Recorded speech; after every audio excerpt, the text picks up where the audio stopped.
Épître de Paul aux Romains, chapitre 13. Que toute âme soit soumise au pouvoir supérieur, car il n'y a aucun pouvoir sinon de Dieu. Les pouvoirs en place sont ordonnés de Dieu.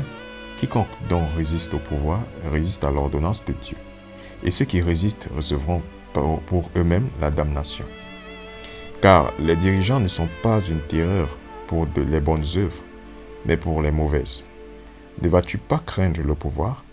Fais ce qui est bien, et tu recevras de lui la louange.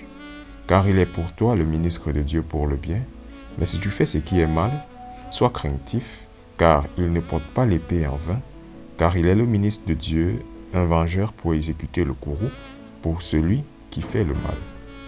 C'est pourquoi vous devez être soumis, non seulement à cause du courroux, mais aussi à cause de la conscience. Car c'est aussi pour ce motif que vous payez le tribut. Car ils sont ministres de Dieu, s'employant continuellement à cette chose précise. Rendez par conséquent à tous leur dû, tribut à qui tribut est dû, la taxe à qui la taxe, la crainte à qui la crainte, l'honneur à qui l'honneur. Ne devez rien à personne sinon de vous aimer l'un l'autre, car celui qui aime l'autre a réalisé la loi. Pour ceci, tu ne commettras pas d'adultère, tu ne tueras pas, tu ne voleras pas, tu ne porteras pas de faux témoignages, tu ne convoiteras pas, et s'il y a tout autre commandement, il est brièvement contenu dans ces dires, à savoir, tu aimeras ton prochain comme toi-même. L'amour ne fait pas de mal à son voisin, par conséquent l'amour est l'accomplissement de la loi.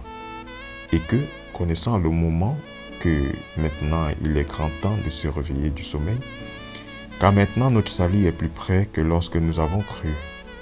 La nuit est fort avancée, le jour est à portée de la main. Dépouillons-nous donc des œuvres d'obscurité et revêtons l'armure de la lumière, marchant honnêtement comme durant le jour, non dans les émeutes et l'ivrognerie, non dans l'indécence et la débauche, non dans les querelles et l'envie. Mais revêtez-vous du Seigneur Jésus-Christ et ne faites pas provision pour la chair pour en satisfaire les convoitises.